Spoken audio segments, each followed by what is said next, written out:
Hello, ladies and gentlemen. Welcome back to the Ankh Ageplay Podcast. Wow, I did that the first time perfectly. Thank you. You don't know, after 11 years of doing this, no joke, I think I've only not stuttered 3 times. So I could have the name of the show right in front of me and be like, I believe that's the podcast? Or is this the flat blog? Which one is this? It's ridiculous. I want to say welcome because this was an absolute honor of being able to do this one particular podcast, as this has been a really special topic to me. The people of color experience in the community has always been a major focal point for the podcast when I first started. It's been a long journey and it has definitely changed. And I can say that now we have actual different types of representation. There are people that do similar stuff to what I do. There are models out there. When I first joined the community 12 years ago, that wasn't so much of a thing. And I just wanted to say thank you to all of you that do different type of content online, and those of you in the community that have become more open and are just out here to actually show that to another AB of color, there is others like us out there. So I want to say thank you to all of you. Give yourselves a round of applause. Come on, give yourselves a round of applause. Yeah, clap a little harder, guys. Thank you. So, the first thing I wanted to do is introduce one of the guests to the podcast, someone that I've known since I actually first joined. When I first joined the community 12 years ago, this lovely person was online, writing some of the most sweet things I've ever seen online, and was really an inspirational person to me. Believe me, there were days that I actually was I don't know if this community is really for me because I don't know where I belong. And then I saw all of her posts and they were really inspiring. So without further ado, I would like to introduce Mommy Also Cute. Hello. Hi, everyone. So, you've been on the podcast before. We did an interview about a couple of months ago, and it was actually quite the experience. And I wanted to ask, I had told you back then, because I was like, hey, I definitely plan to do this again. I wanted to ask, what was one of the major experiences that you had when you first joined the community? What was it like for you when you went online? Now, I wanted to when you first started, did you start as a mommy, or were you a little, or how did that work? I was a diaper lover. Really? Yes. I didn't start off into age play. My introduction was diapers. And then I learned that there was a whole world about age play.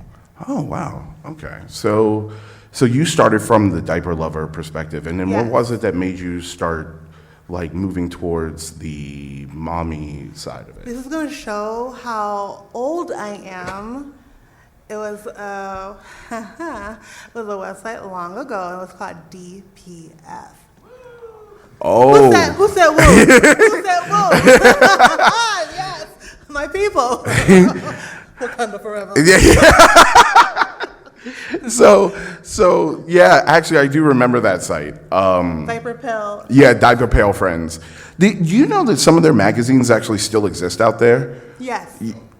There is a particular person, a friend of mine, Diaper Perv, who actually she actually has old magazines and covers them from time to time. Those are fascinating because you really don't realize that the community started very similarly to the furry community too, because with Diaper Pale Friends, they had their own magazine and stuff, and that's similar to like how furries originally had their magazine. That they had a magazine that would only be given out at conventions. So yeah, no, that's always been interesting. I might cover that one day. So what was it that got you like after? So was it finding Diaper Pale Friends that made you like interested in? Yeah, because they had, which they don't do now. Diaper Pale Friends, they had teen chats, and then they had adult chats, and then don't do it. They don't do this now, but I would go into like the teen chats. I was like 16, 17, and then they will be role playing. And that's how I discovered role playing, and then that's how I got into age play. I started learning about like different roles that they have, like mommy, daddies, and stuff like that. And then I got into the mommy role. Okay, that's actually pretty interesting. So now, when it comes to that, like during that time of like going, like really starting out in the community, were there like more like people of color in the community at that time? No, I wouldn't say so, because then this is back in the day, then they would have Yahoo groups and Yahoo chats, and then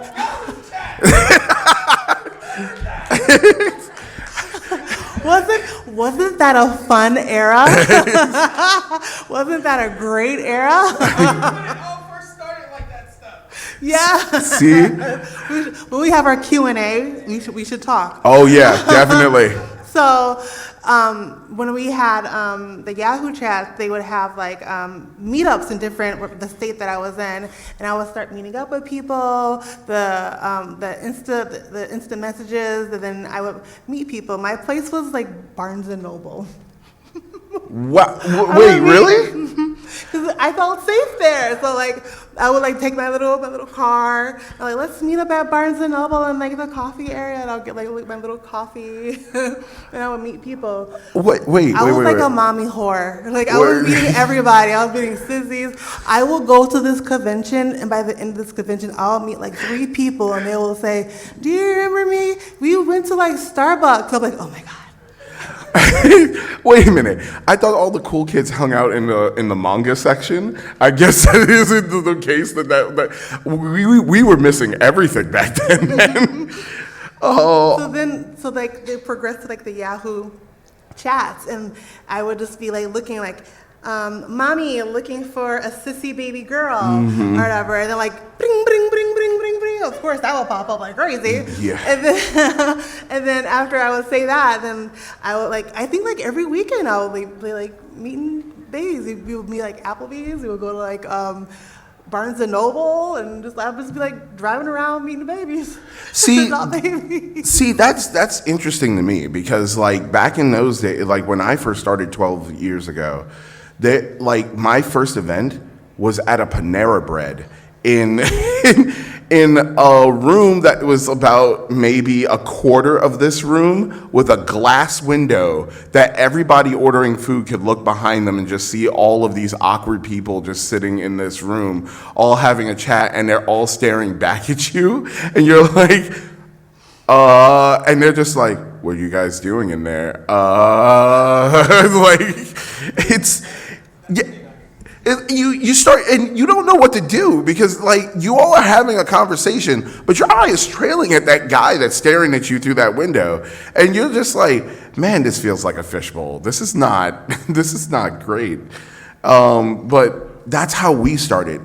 In my actual community, I was one of 3. Yeah. Yeah, I was one of 3 people of color at that time. Yeah. So when I would meet, I don't know, I had not.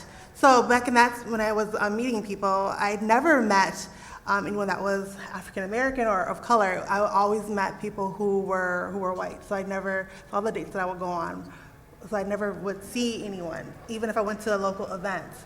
Maybe like every once in a while, but for the most part, I will be the only black person there. See, that's wild to me, because it's, like I said, for myself, it was like that for me, because like I was one of 3, because it was me and my kink sister. we were the first two to go there outside of my friend and his wife. His wife was the one that ran the event. My one friend, he would be there, but he wasn't really an age player. He wasn't into age play. He was there to support his wife. And it was definitely that different experience because so many people there were really surprised that like I had studied for like a couple of years about ABDL and all the other age players there had only been there for like 3 months. Mm-hmm. I don't think that the group had been in existence that long, but it was a definite different time. Believe me, there's another story that goes along with this. For those of you that have watched the podcast before, you guys may know the story of the ABDL seminar. And if you don't know it, don't worry, you'll hear it. But I wanted to say that, okay, so you only had like maybe a couple of people that were appearing at this Barnes & Noble. And yeah, but then I switched it up because I thought maybe people like, this is some weird person. And she's coming, and she keeps coming to this Barnes & Noble meeting people. Yeah, but that's how I got involved, and that's how I started meeting people. And it's with this lifestyle, you kind of like, I feel like for me, I don't know if people feel that way now, but certainly like I felt like now I was taking risk. Like you take risk for this lifestyle because you know how unique it is, and you know that it's very hard to find others. So you definitely put your heart out there. You put your soul out there to try to find someone because it is so unique. So for me, being a person of color, I put myself out there to date someone who would be of a different race, or to try to find someone, even if they were, even if it meant like driving a half an hour away or 45 minutes away or an hour away. I mean, that like gave me, that's one of the reasons why I got my license. It's because I found out ABDLs, sometimes they live farther away. I was like, man, I really gotta get my license. So you put yourself out there. And I think especially if you're for me being like African American, sometimes it's harder. So if I found someone that I believe that was very genuine, it was like, yeah, I think I might want to take a shot at this. And it's funny because it's one of the most prevalent things that you kind of pay attention to whenever you go to an event as a person of color. You always are looking to see, am I the only one here? Man.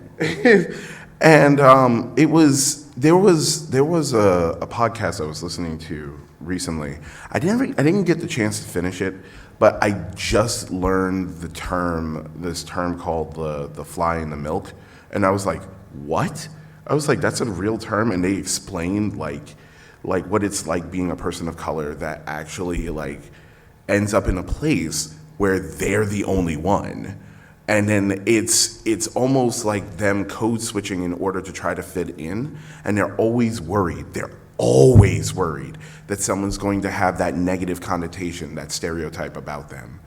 And it's eye-opening when you actually hear it talked to by someone else. And that's why when I heard it, it's a fly in the glass of milk. That's what it was called, the particular term.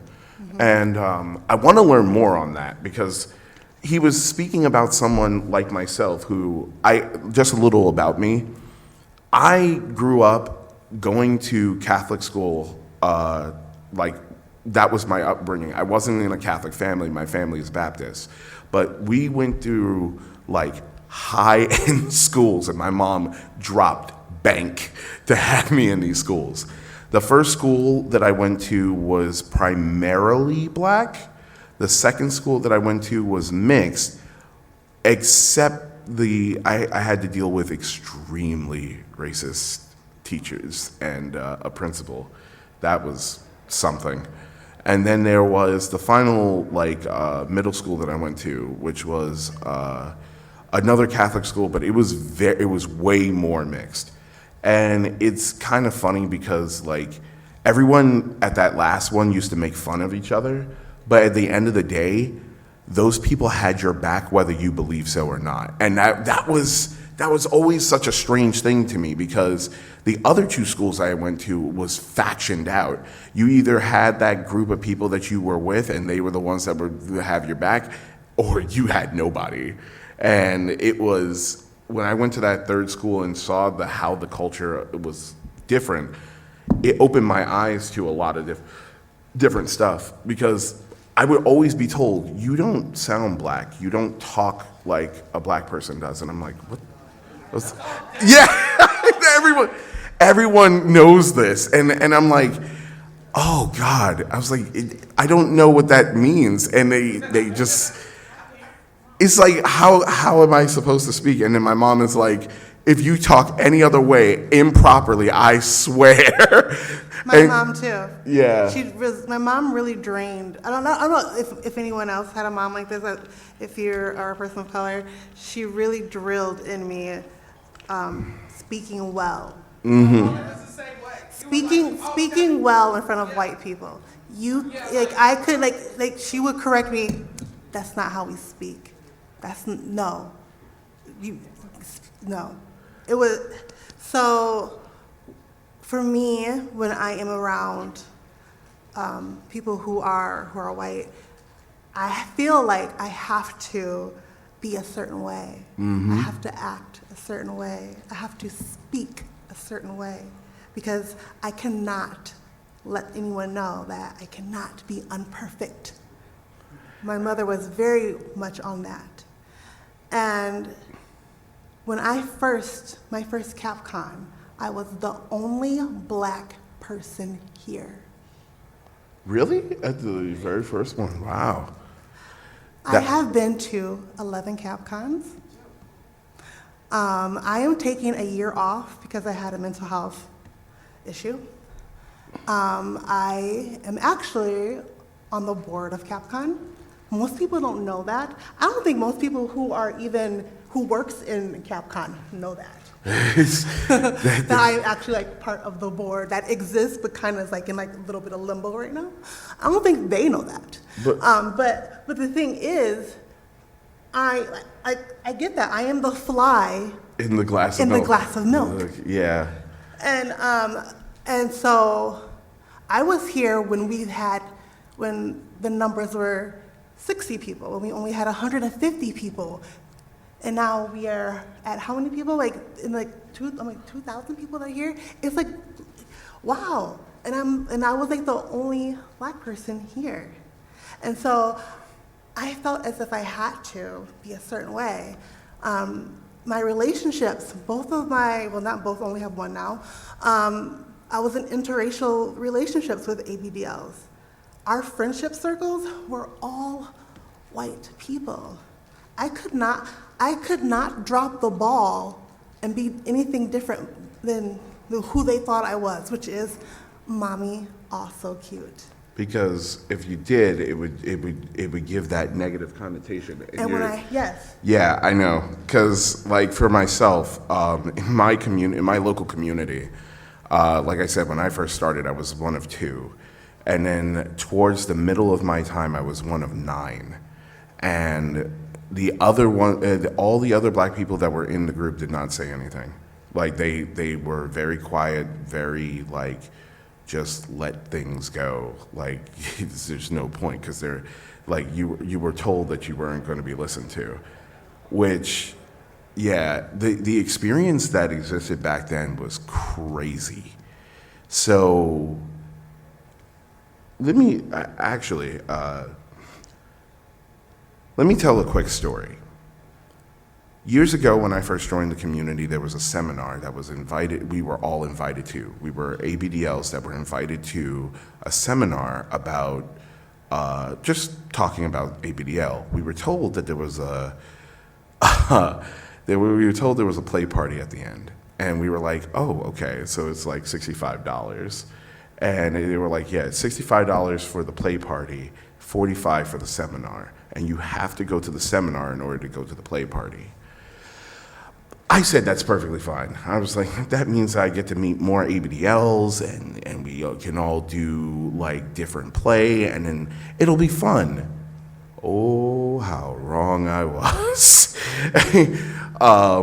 We ended up in a situation where we were hour out from the main city of Pittsburgh, and then from there we were at this bar that was in the middle of nowhere. Like, this is a bar that is sitting in the middle of the woods.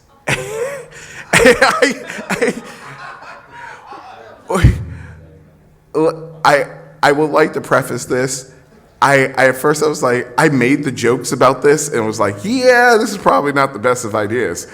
And then I went inside and I was like, well, I'm here with friends, so everything will be fine. I will start that the Salisbury steak that we had that night was the beginning of the end. The Salisbury steak was so bad that, like, to this day, I have nightmares that people are serving me Salisbury steak. It was, oh God, this was like, I don't know where they got this, but it was Salisbury steak, mashed potatoes, and green beans. And I was like, this is great. Not a single bit of that had seasoning, and not a single, none of it. Like, have you ever, imagine cardboard with gravy. That's what it was. It was cardboard with gravy. And I was so upset at the end of this. And like, the people there were trying to understand ABDL. So I thought everybody was going to go to the play party at the end, right? I thought we were good. We're going. We're good. We're going to have some fun, right? Now we're an hour and 30 minutes away from the city of Pittsburgh, in the middle of nowhere with row houses. These are an apartment complex in the woods, and two of the said apartments were owned by one couple. The couple had so when you walk down these row houses, right, it's just, think southern housing, like if you ever been to Georgia or down south, they have apartments that instead of like being like regular apartments, they're like houses with like 1 or 2 floors, and they are just in a straight line. Yeah, that's what these were. These people had completely remodeled the inside of this apartment. And they had put in soundproofing and everything so that one of the apartments had a dungeon. The other place was their living quarters. I went into the living quarters, and oh boy, was I surprised at what happened next. So when we get there are 15 people that were not at that seminar. And I go, hi. And under no circumstances did I not say, who the fuck are all of you? And they were like, we're members of the community group I belong to. And I go, okay, that's wonderful, but you weren't at the seminar. Oh, well, we didn't have to go to the seminar. The fuck? Wait, what? Yeah, they were like, yeah, we don't have to go to the seminar. We have seniority. Understand this. None of the people there were people of color at all. And this is what started a really big problem in our community, in the local Pittsburgh community, and a war that lasted for 12 years. This is how bad this got. So, and this was something that I brought up that a lot of people walked away from and actually went and made their own groups because of this. So I go, well, come on, guys. Like, what do you mean? Like, you didn't go to the seminar, so you have no idea what we're doing here. So how are you allowed to do this? They were like, well, we have seniority. What the hell is seniority? Seniority we're not a company. Like, it's not like we're asking for vacation time. Like, you have to like go to the seminar. That's part of the rules. Well, when you're in this community long enough, you don't have to follow those rules. Then what's the point of those rules? It was like, that's stupid. It was wild. And what ended up happening is that we end up getting talked to by the person that was running the party, and he's giving us all the rules, consent, don't touch anybody that didn't ask, all of that.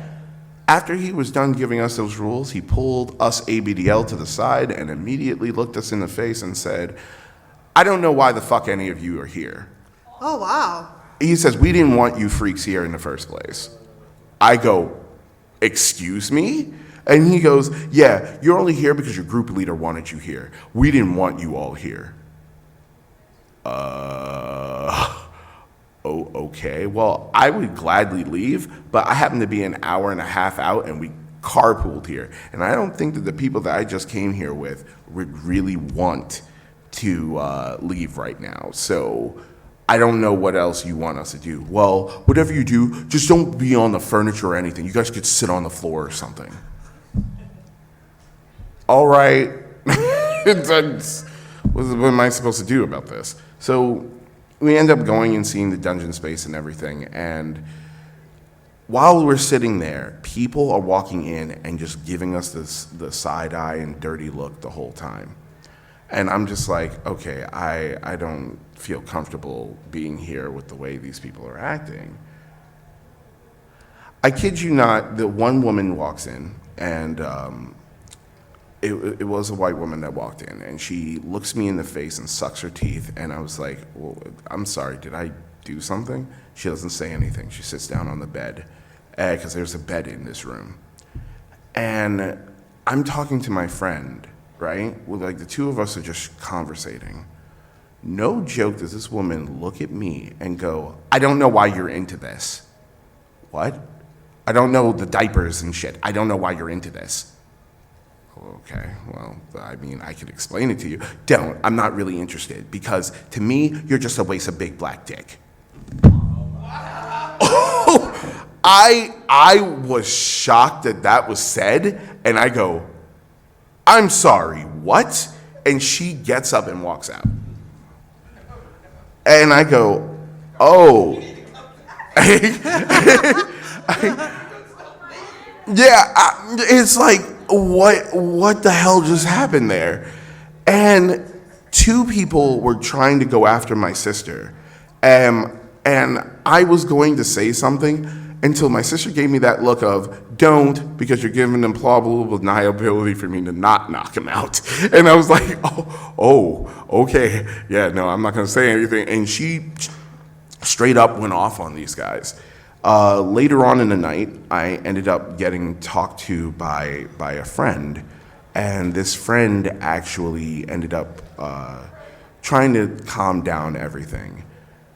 Another woman comes in, and this is where I was saying, like, the emotions and feelings that we had years ago is different. Another lady of color comes in, and she sits down on the bed and starts talking to us. And she comes up with the idea that she asks me and my sister if we know how to serve. And I says, what do you mean by that? And she says, like, serve food at an event or something like that. I'm like, why? Why specifically? And she's like, well, I have an idea to actually, gain power in the community, and then I can spread it to all of you. This sounds already like a pyramid scheme. Yeah, it sounds like a pyramid scheme.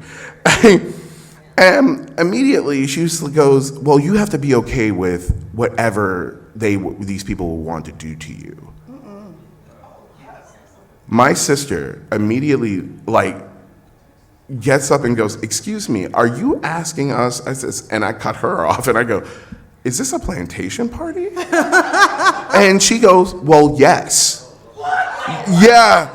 And I go, wait a minute. So she's like, I don't understand what's the problem with this. And I'm like, this is what the community was like 10 years ago. I want to jump in, and I want to say that if people are saying and thinking like, that's not true, I want to verify, and this is true. I have gone to play parties where I had a wife come to me, and she said to me, you're such a beautiful black woman, and I will be totally fine with you serving my husband. It's his dream. It's his absolute dream to just be able to have a black woman dominate him, and I would love to just be able to watch. I'm like, yeah. This is an ABDL party. I'm like, this is really coloring, and I'm like, you want me to what? And she was like, and I would have no problem. And her husband comes up and he's just like, yeah, like we would have no problem. And she was like, and I was like, you really want that? And he was like, yeah, that's like that's every white man's dream, is to be dominated by a beautiful, powerful black woman. You know what's the funniest part about this is listening to the shock of people, because they're like, I'm shocked that you are shocked. Yeah. I'm like, wait, what? This is not like this happened. This shows you, and I want this to be prefaced. I want you guys to understand, this shows you how far the community has come from 12 years ago. Yeah. Because this is 2012, 2013. This wasn't that long ago. And they had no shame. Like it was like, and to them, like it was like a compliment. Like I'm gifting. Like this is a compliment. You are a beautiful black woman. Accept the gift. Like yes, it's like accept the gift. I'm like accept the gift, and guess what? I'm gonna be there too. Like it's all good. We're all in this together. High School Musical style. I ain't singing. I'm sorry, I don't do the song and dance. I apologize on that. Disney ruined that for me. But I'm sorry, this is too good. but the thing is like I said, you guys have to understand, 10, 12 years ago, this community was different. Do you know how that the most common comment online was actually that it was not understood of why there would be any people of color doing ABDL, that it was considered a white kink? Yeah, it was online. Like this used to be a thing that's online. And the funny thing is that if you look now, look at how many people of color that there are in doing modeling now. Like, for instance, there is and I mean, like, there was 3 Asian models years ago? I think it was about 3. There is 15 now, and they get way more traffic than I was ever seen with any model out there. And that's amazing. That's awesome. Even in that's what you want to see. Yeah, you're seeing a lot more interracial relationships with mommies, like with black mommies and with white couples. Mm-hmm. You're seeing a lot more of that as well, and I think it's because maybe people were afraid, people were scared, but now people are more open to it. And I would also add, people also need to be patient with that as well. Yeah. The thing is that we during everything, I was explaining to someone as a joke that I've been here to chronicle since the days of magic being first formed. And someone asked me, they were like, are you Gandalf? I was like, yes, I'm Gandalf the Black. And I've been here chronicling magic in the days of ABDL for years. And I've seen wars spring out. I have seen the emerger of just so many out there. A matter of fact, one of the models that actually made me extremely happy to be a part of this community happens to be sitting actually with you guys right now. Piglet, hello. Piglet was one of the first models that I've seen, models of color actually online, that was actually pretty prominent for years. And I have been a huge fan of their content for, oh God. How long have you been doing this now? Yeah. Yeah, okay. Yeah. What? Yeah. Throwing it back. Yeah, see, I was going to tell you, MySpace is actually that used to be pretty prominent back in the day, actually, for ABDLs. And then that's before the change into it just being about music and stuff like that. But there were a lot of people, because I remember that there were quite a few. But yeah, you were one of the first ones that I ever ran into online, and then from you there was Baby Mina. There was, yeah, and Mina, ironically, was my first co-host to the show, like years ago. I had to take those episodes down by her request because she left the community to really like raise her family. So her and her husband had a second child, and she just dropped out of the community after that. This is why this podcast is so important, because we need more people to carry the torch. We need more people to be a light within the conference, and we need more people to have true intentions within the community. I know a lot of people might think like, well, it's just me, I don't matter. Yes, you do matter, because we need positive influences within this ABDL lifestyle, because a lot of us come to this lifestyle because we have experienced something that has been traumatic to us. And for a lot of us, it can be so much of coping within our lives. Not only do we need that, we need true allies that know that, yeah, they may present as a strong black man or a strong black woman or a strong trans woman or a strong trans man, but they also need allies to know that they break down too. I like to call it the same effect as when a black woman goes into the hospital and they give birth, because they say that our death rate for black women are a lot higher because no one believes us. I want to get a little, this is semi-personal. In my community, it's mainly white. Recently, I had a mental health scare where I almost took my life last month. No one from my community was there for me, even though I hosted parties, even though I have done so much for people within my community. When I truly needed something, no one was there, and I kind of give it to an example of a black woman going into labor, and after she gave birth to the baby and she's bleeding out from having such a rough labor, everyone ignored her, and her heart's beating and she flatlines, and everyone just walks away and no one comes. That was I remember that from something. Yeah. So we and I've seen my community. I have seen my community help the white kinksters and white ABDLs when they are in trouble. I've seen them celebrate them when they have their celebrations and things like that.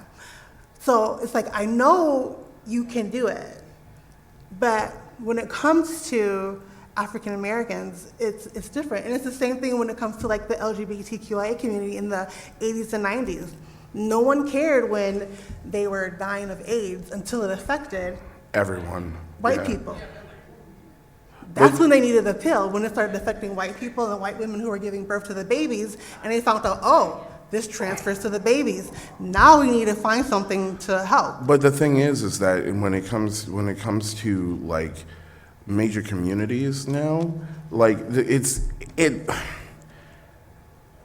almost like because my local community is almost slightly reversed from this. Remember that story I just told you about that event that happened 12 years ago? That group that was in charge, they're no longer in charge. As a matter of fact, their group is practically irrelevant, and people are working hard to try to not so much erase it, but they're trying to expand on there actually being community gatherings and acceptance and listening to one another. They're actually trying to put in the work to improve it. Right, so yeah, since that happened, I've actually restarted having munches again. Mm-hmm. So my goal is to restart munches, and when we have munches, start asking people, how are you doing? What, are you okay? And actually restarting or re-jumping a group. Because I'm wondering if now, and this is just an out there question, now, It could be because there was nothing to really prepare them for this before. Could be. Yeah. So like people usually when there's a response to something or something happens, like let's say tragedy or whatever, like it could be something with like a natural disaster. The first time everyone is flying on their coattails, but the second time people notice the problems with what happened in the first, so thus they respond differently. So it's like that last time we thought that like boarding up the doors would just work, right? And we didn't think that having something to be able to go and save our neighbor would be useful. But after having so many storms, they start getting better at this, where people already have the boats ready to go out there and start helping people and actually trying to get them to safety and stuff like that. Like communities actually helping one another because they all understand what it is like to have that problem. And I feel that over time, because of there being more people of color in the community, we have actually hit a point where it is getting better. Because, like I said, there was a time when I would look out in this crowd and there would be about maybe 4 or 5 people of color in this group. Like when I look here right now, I see a diverse group of people. And there was a point in time that wouldn't have been the thing. I was like, that's why I think that like the response wasn't there. It's because they weren't ready. They hadn't had that yet. And now that this has happened at least once, I guarantee you that the response will be way, way more different because they're prepared. Like they're like, okay, yeah, I didn't do X, Y, or Z at this point in time. And I didn't do this or this because I was paying more attention, but I want to be there for that person the next time. And you'll be surprised because that happened with me. That's awesome. Mm-hmm. I think that's awesome, and that's how we build communities. Yeah. Yeah. By letting them know that, hey, we're here, we're not going anywhere, and let's build together. Now, a lot of people also need to understand that in the community, one of the major things that we have is that word right there that's up there on the screen, representation. Representation is important. And like I was pointing out, there are people who are now doing more content. I am so proud to actually see people of color doing content in the community. Seeing that diverse crowd, seeing that shuffle makes me happy. It does, because I remember the time that we didn't have all the cool people. Now that I think about it, there's one question I have, because I know this person, I've known this person for a while too, and I've known their content. Hey, Kid Monster, how long have you been doing this?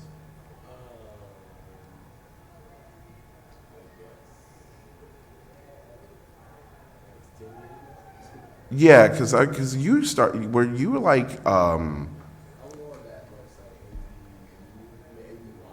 oh yeah, okay, yeah. I was wondering about that. Yeah, I'm actually glad you guys are in the crowd so I can ask these questions, because I've known of you or looked at your content for years, and it's best to ask the question to someone that has been there a long time. You guys are definitely some of the best representation of the community, and I want you guys to know I am so proud of both of you. That's awesome. You guys are awesome. I think that for the content too, find your niche too. What maybe as a Black creator, maybe you like to crochet. Maybe you can do a live where you crochet and talk about ABDL events, or talk about things that matter to you in the ABDL community. It could be something that's maybe far out there, but it might connect with other people of color who like to crochet or who like to be creative in that kind of way. So you never you might think well, I just like to do this, but I've been seeing a lot of creators who like to do a lot of different stuff. I saw a couple of girls here who just had their crochets. We're just doing lots of different things. And so you never know how you will resonate in the community. No, you don't. And that's actually really important because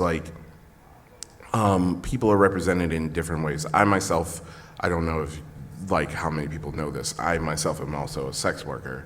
I do ABDL content on Just for Fans. And I was really shocked because I never thought I would make any money. And I make enough to get groceries, I could put it that way. but the sheer fact that I'm able to make enough to get groceries is impressive because there was a point in time where that wouldn't be true. So I'm actually really happy of that, and I see so many other models out there, yes. And I've seen you all collaborate with different models, and that makes me happy because it's the community supporting each other, and that's what we really do need out there. So again, I hope that you guys are really proud of yourselves because you guys are amazing, and without you and specifically the two that I was talking about earlier, you guys are kind of like the pillars that started everything, whether you know that you are or not. You guys are those pillars because before you, there was nobody. And after you, there are so many more that were inspired by the work and content that you put out there. And you guys do so much, that's what support and growth is in this community, and for you all to inspire people the way that you have is very impressive. It's brave. Yeah. If you are out here and person of color and you're out here and you're making content, it's brave because for most people of color, we come from deep religious backgrounds. Some of us maybe have uncles who are pastors and preachers and evangelists. Your grandfather was one, your dad was one, your uncle, and then you so what none of them know, and they're this is Listen, raising choir, doing praise dance. every single day. Right. So I actually I'm glad that was brought up because that actually goes into diverse culture. The thing is that the culture that we have today is extremely diverse and wide and growing. We have a whole bunch of people that come from amazing different backgrounds, whether it be in art, whether it be in diverse content making, or just ideas in general. Let me ask you this, and I want to see a show of hands. How many of you guys came from a religious background, a family? I'm an ordained evangelist. Wow. Well, at least I know. So yeah. Well, now I know that was a thing. How many of you guys came from a strict household, where your families were just incredibly strict? My case, my dad was 40, so he was you have to be perfect. My mom made up homework for me to do in the summer. That was my dad. She wanted me to be ahead of everybody. That was a good way to get me to begin my form of protest. That would be a great way for me to get to begin my form of protest. But this is growing up. I came from a Baptist family. I went to a Catholic school, but I came from a Baptist family. In that family, we are extremely pushed to believe in that, in everything that was from basically old school thinking. Yeah. Doesn't work. Tried. You made me pray. Now I'm stronger. But you told me not to pray now. Yeah, you would be surprised because it's how many times did I hear my mom is well, we got to go to church this weekend. And I'm just oh God. I can't tear you away, Mama. I can't tear you away. No, it's not working. And then it's like you're like, okay, can we like do something else? No, we have to go to church. This is what we did when I was a little girl. That's what we used to do. And I'm looking at my mom like, yeah, but you're an adult now. You don't have to do this. My grandmother was also very religious and everything, and she is actually a really special person too. And I'll get to that in a moment, but the reason why I say this is because with diverse backgrounds, this is how we got into the community. Because some of us found it, but you are so scared about your parents finding out about this, because family do not respond to knowing about kink and everything the way like mines did. Mines responded a little bit awkwardly, and I'm starting to think it's because my family's just weird. But yeah, this is something that is like important.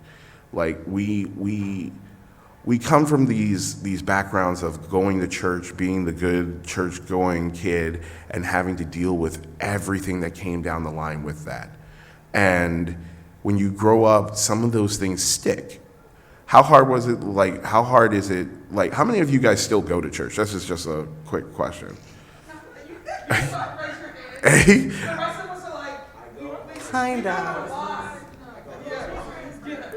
But it's Christmas and Easter, Mother's Day, Father's Day. It's like a lot of those traditions that we have, because you guys probably still like celebrate those family traditions, right? You guys still hang out with your family on Thanksgiving. You still go to like meeting, like there are different family traditional holidays that you go to.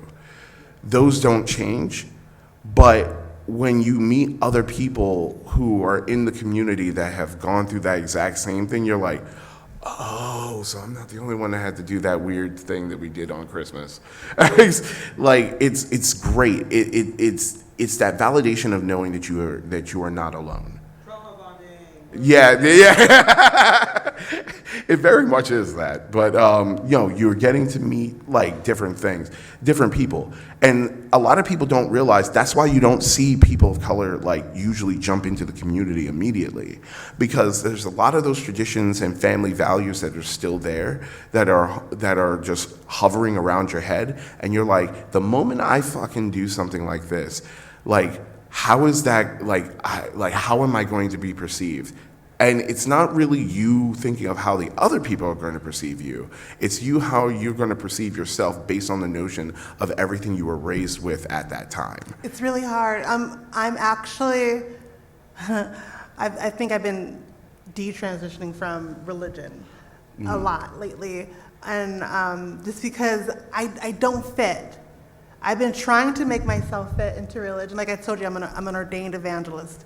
And I love my years as an ordained evangelist, speaking and doing all those things, but I can make myself fit in. I can preach underneath the table. I can do all that stuff, but I'm preaching a lie, because you don't feel it anymore. I don't feel it anymore. Yeah. I don't feel it anymore, and I don't feel comfortable in church. Do I have a form of faith? I believe in faith. I do believe in a higher power. I do believe in that. But my whole game has changed, because it just doesn't feel right to me.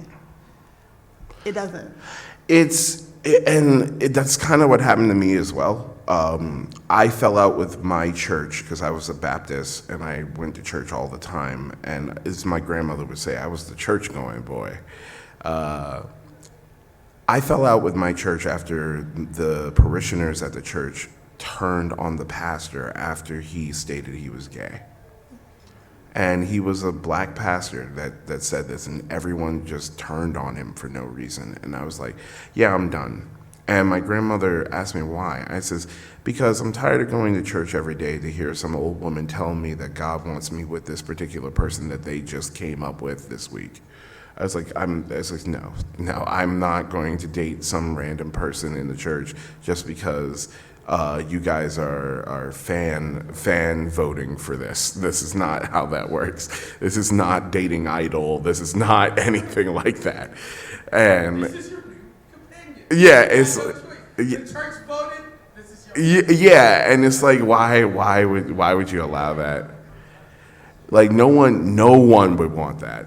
And I left after that. And then later on I started pointing certain things that I was seeing out to my grandmother, and she stopped going, but she kept her faith, I can tell you that much. Now, when I joined the community, the first person I ever told about me joining the community was my grandmother. My grandmother's response was actually kind of funny. She goes, "You joined the kink community?" "Yeah." "So that's like with the whips and the bondage and stuff, right?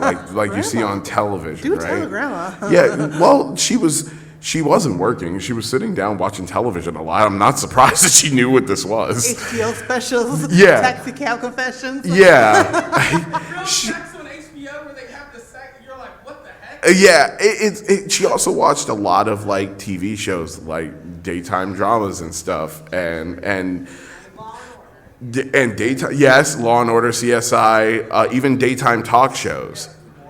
Yeah, or They would randomly, like, they would have to be like, yes, this is our new, this person, that, like, some of them were probably fake, but they just wanted to get the ratings.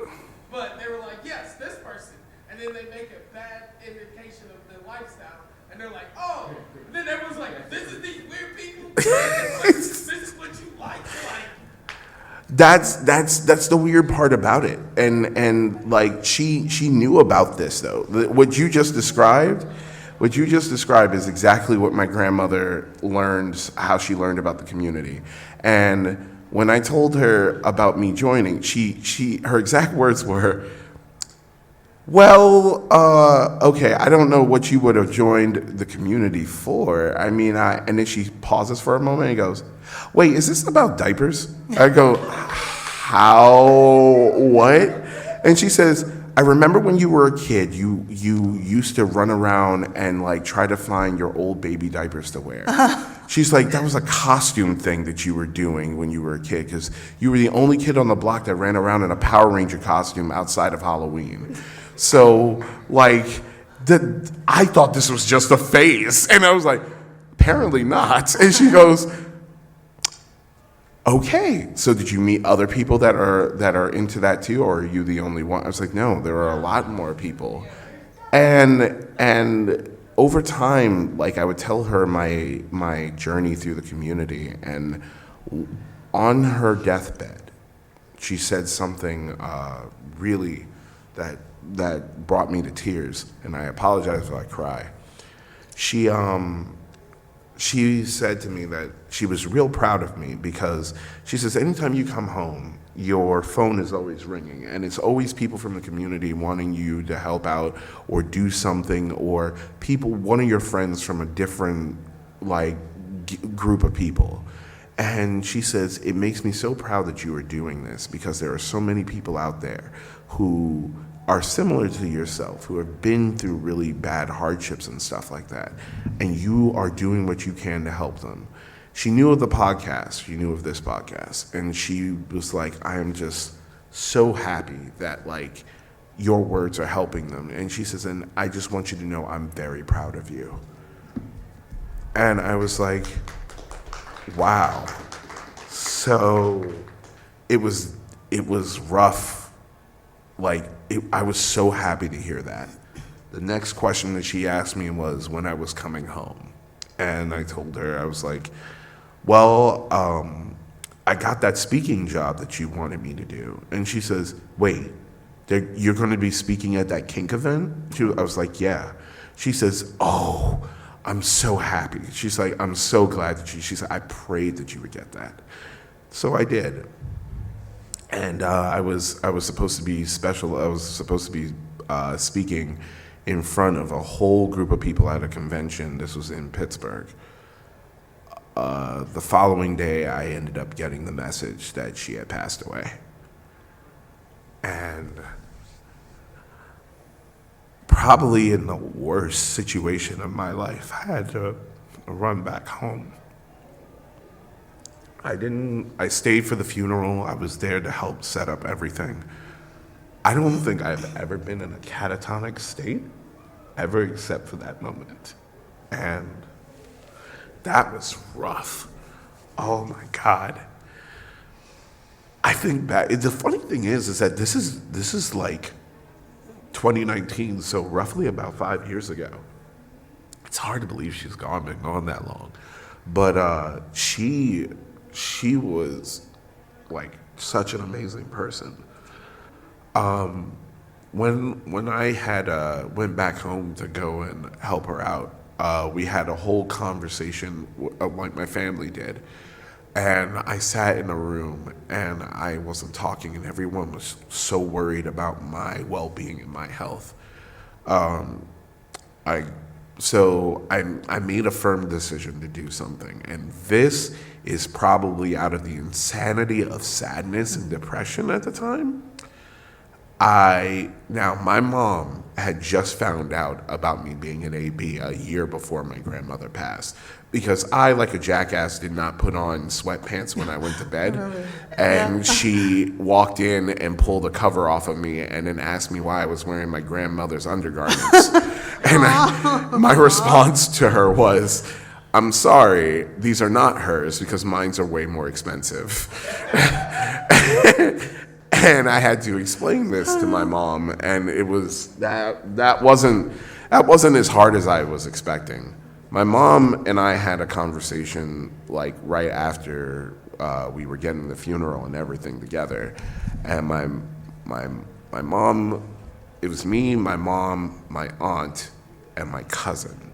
And as we're sitting in the room, I go, "Okay, I need to talk to all of you right the fuck now." And they were like, "Okay." I says, "This is something important." I says, "I would not share this with any other type of family." I says, "I'm sharing it with you because my grandmother had gigantic shoes that she was filling. And I do not believe that one person alone should be able to do this because, there's a lot that goes on and we do need a support system." And they were like, "Okay, what is it?" "I am a part of the kink community." My mom looked at me and said, "What the fuck are you doing?" And I says, "No, hold on." I says, and I look at my aunt and I says, "Your sister, this is my great aunt." I go, "Your sister knew exactly about me and knew everything that I was doing. I'm not going to go into full detail, but she knew that I was a part of the community and she was extremely, extremely proud of me. And I want you to understand that that's what I do now." I says, "I help people. I try my damnedest to make a community acceptable for everybody." And their response was, "I'm sorry, could you repeat that?" So I had to, and it wasn't bad. The response is that they are my support system now.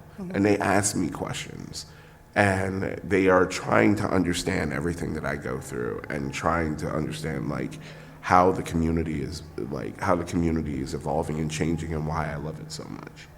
So yeah, this is why I appreciate everyone there, because everyone is just, it is, the more that this grows, the more that we get people of color and the more that we have a more diverse community and it grows and gets stronger, that's when we truly have a prosperous community. And I want you all to understand that. So, we covered diversity in the community already. So the next one is, this is something that I've been wanting to talk about because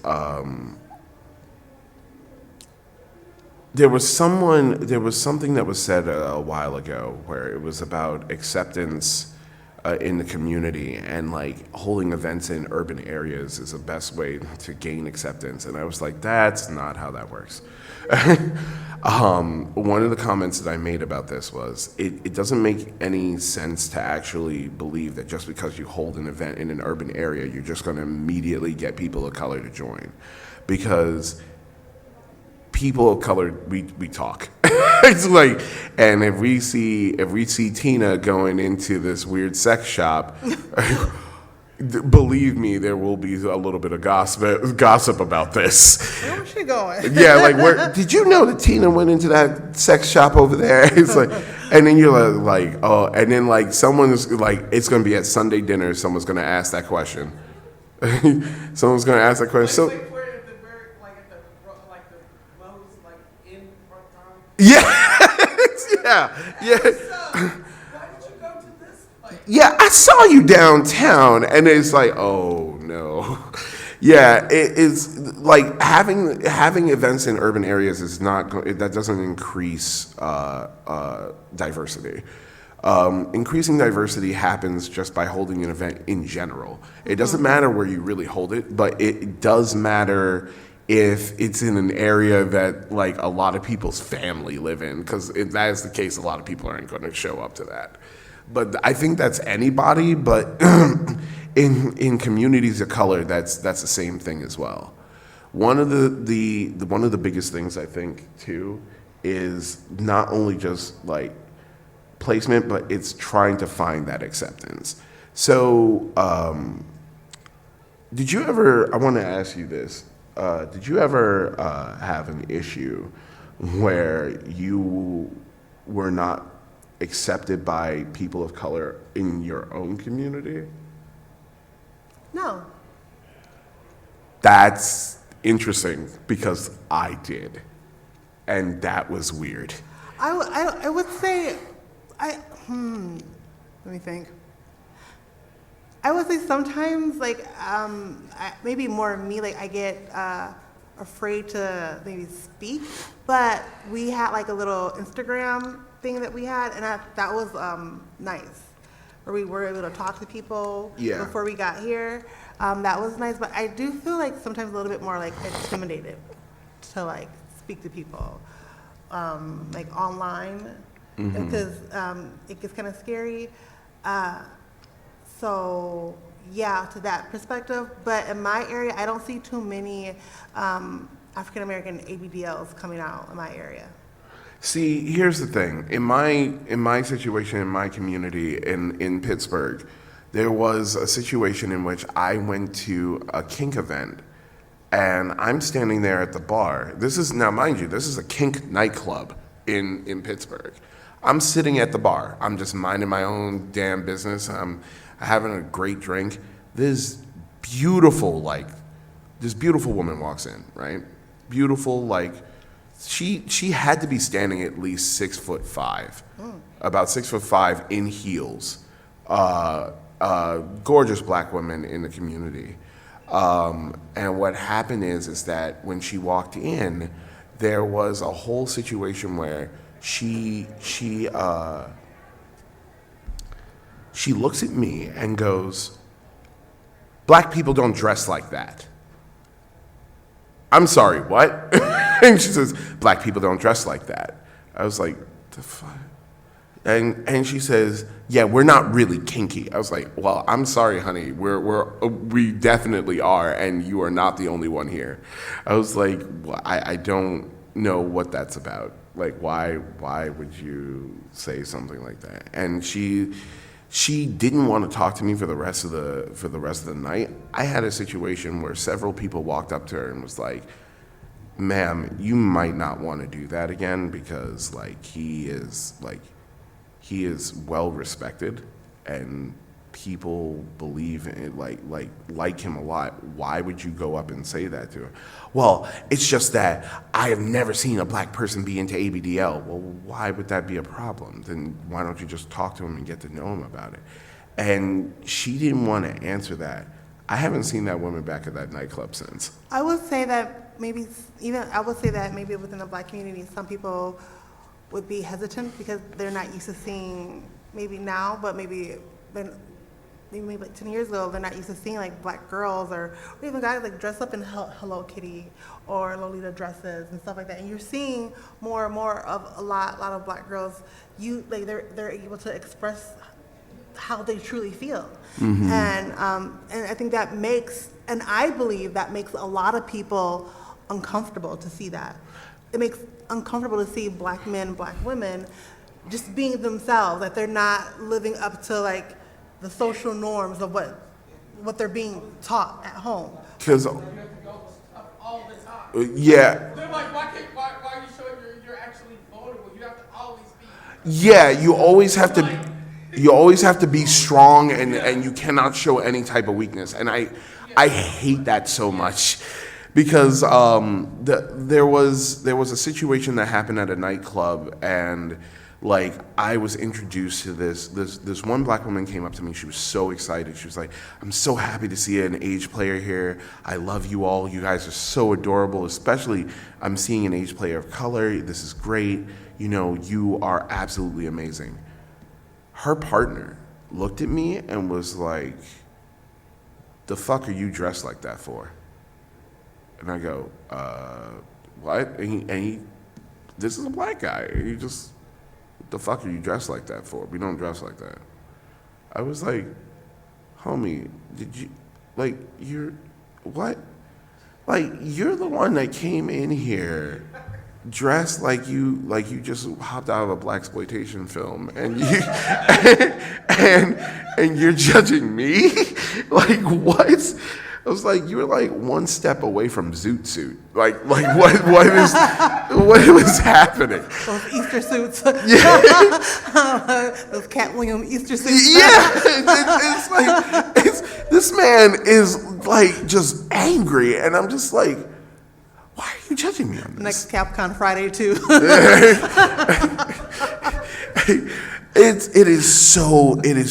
It was just wild.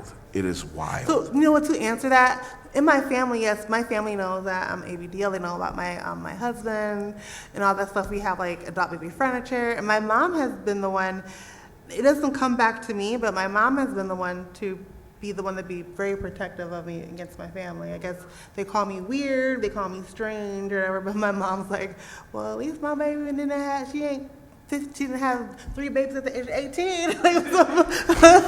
My mom, she real quick with that one. And she may be weird, she may be a little crazy, and so may be her husband, but at least she ain't causing me no trouble. Yeah. I ain't picking her from the jail at night." Got me in the background. She wasn't proper then. But you see, it's. I feel like that's the reason why, like, a lot of people that aren't age players that are from like black culture or just color culture in general have a hard time getting past the past. Like back in the 70s, in the 60s, you couldn't show that type of weakness. Yeah. But now we're living in the 2020s at this point, and you like. We have changed and things have happened and we have moved forward, but there are still so many that can't move forward. Yeah, they're stuck. Yeah, and I think about recently, like in my community, there was the nightclub that I used to go to. Decided to hold an event because they were talked into it by that crowd, like the one that I said was judging me, of holding an event and calling it like the Queen of Spades party. And I was like, I'm sorry, did someone watch Clerks 2 and just decide they were just gonna pull these old terms out of the book? Like, what? And then like and online they were unapologetically like, well, so what if we sexualize race? Well, why is that a problem? And I'm like, guy, because there's literally like 40, 50 years of history of why you don't do this.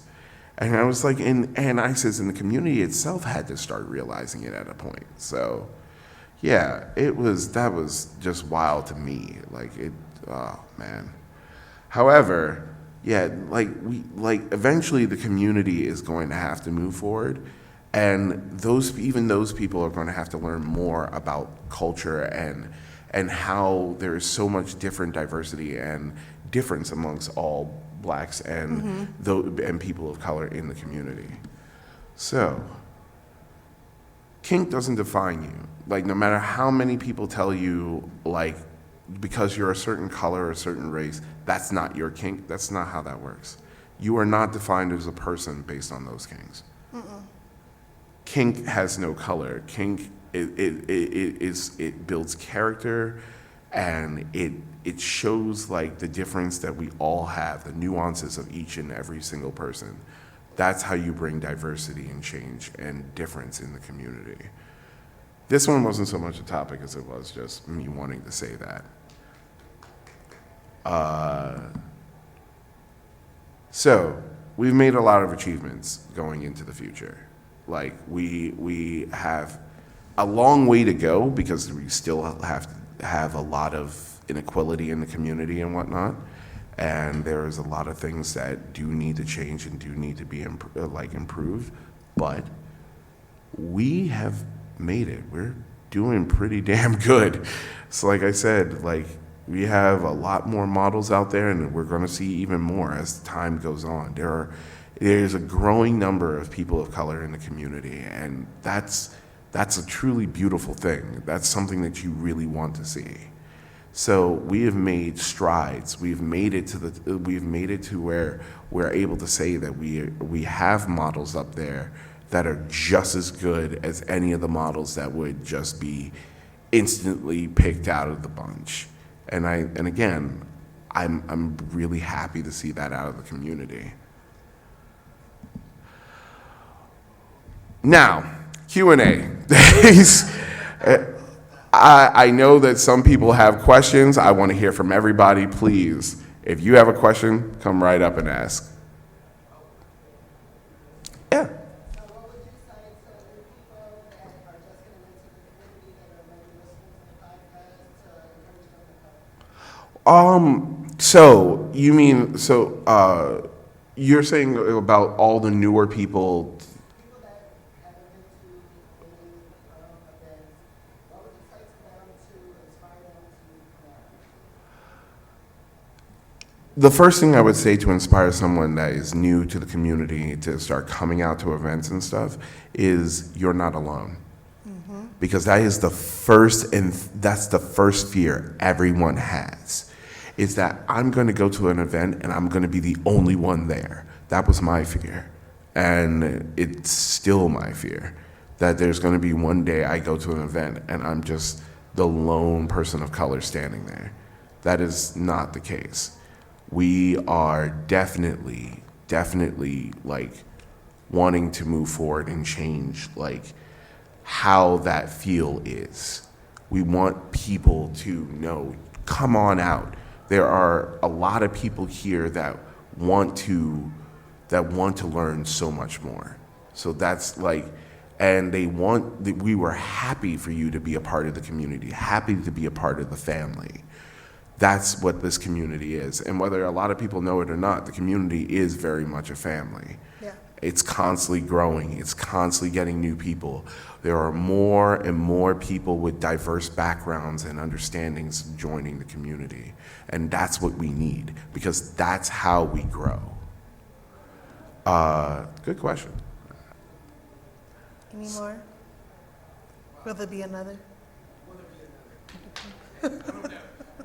You are the one that's been talking the most, and you mean to tell me you ain't got a question? Well, because I'm good at just thinking at like that. I don't know, just most I don't know, because you got blank now you asked like 5 minutes ago.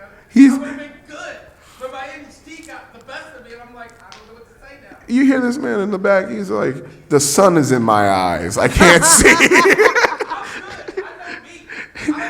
I know me.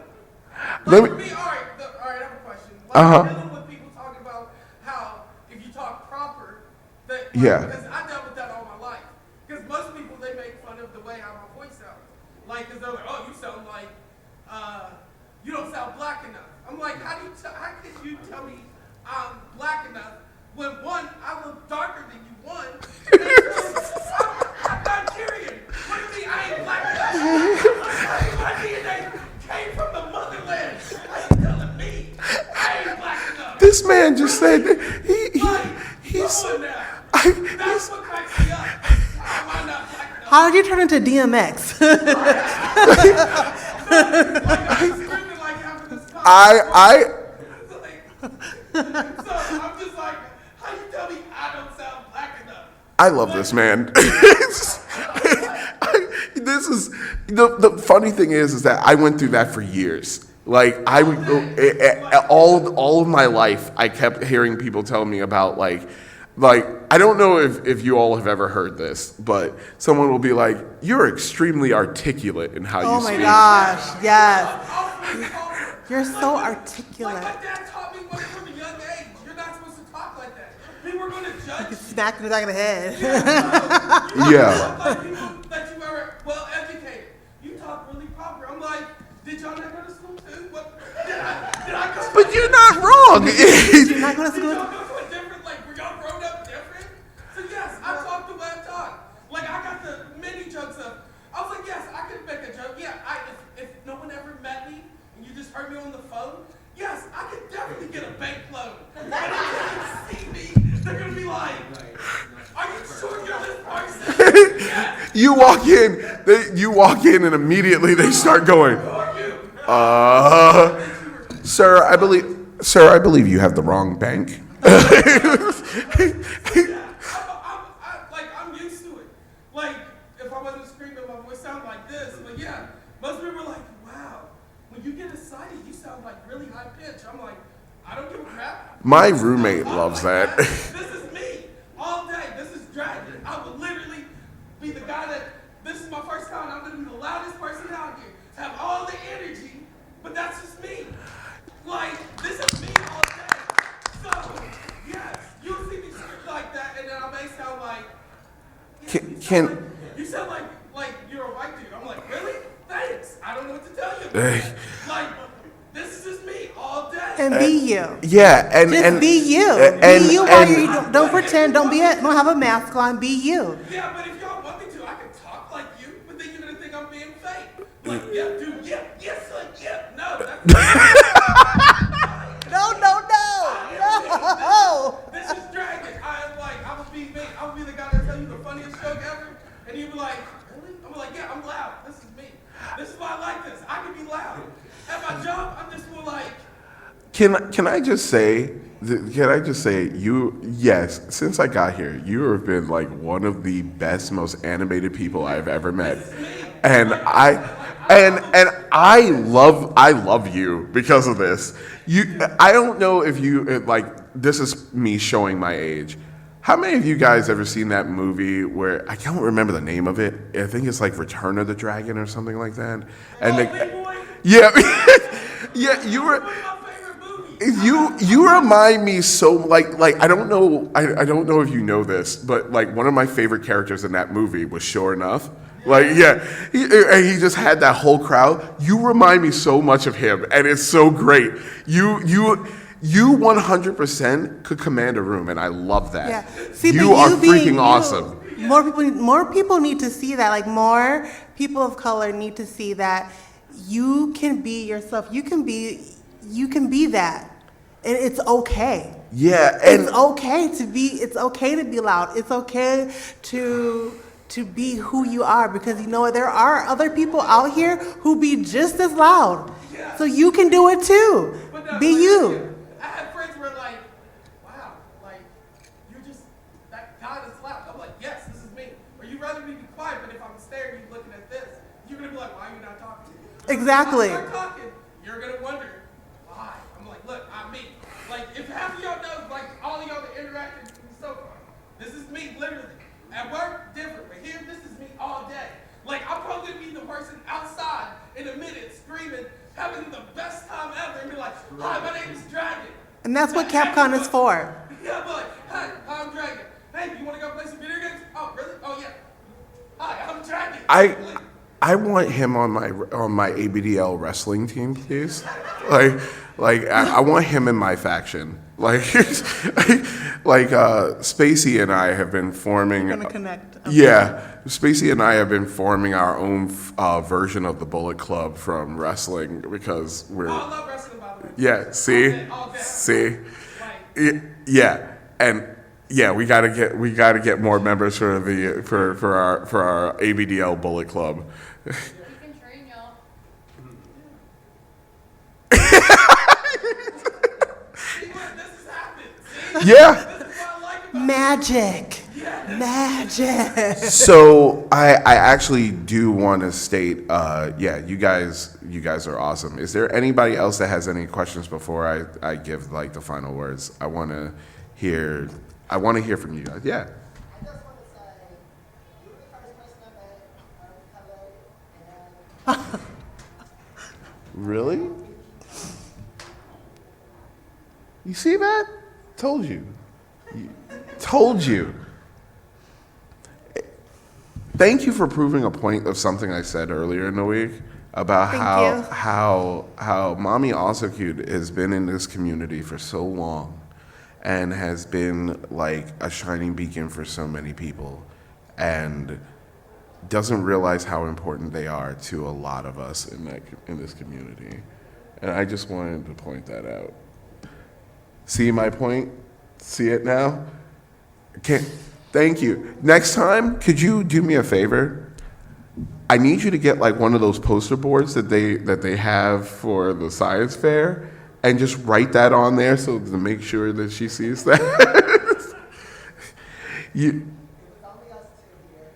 Yeah, the one Capcom. She was the second black person that came to Capcom. For a couple of years, it was only me and Patty.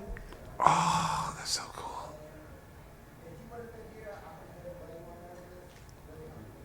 I do actually, because like it's like I said, I've chronicled a lot of this over the years. So like I wanted to know more because this is how we grow, is by learning and learning from past mistakes and things that have happened.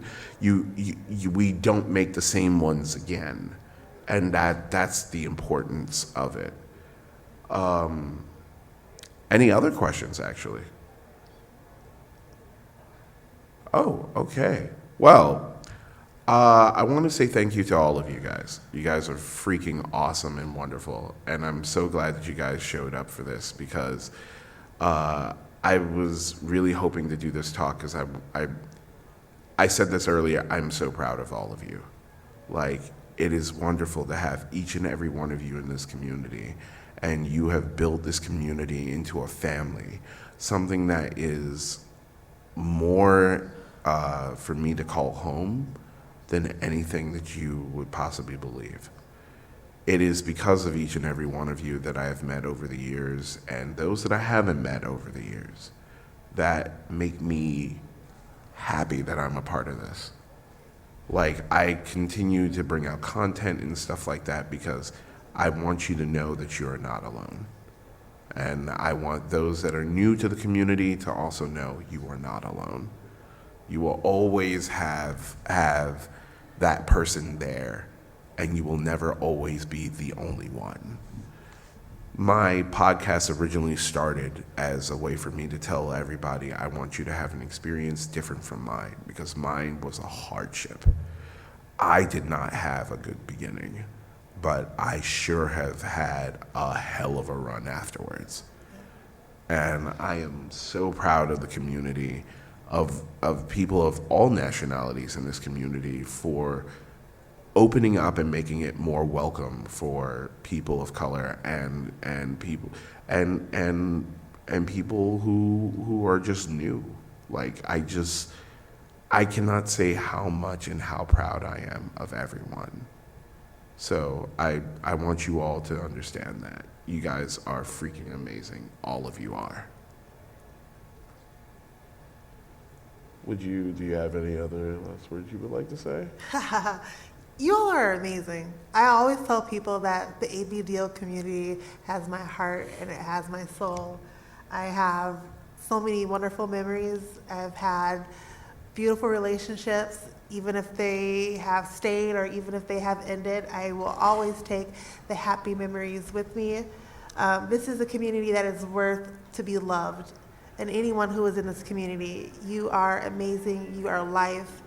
And I just hope that we continue to have light and love within this community and bring it back home with you.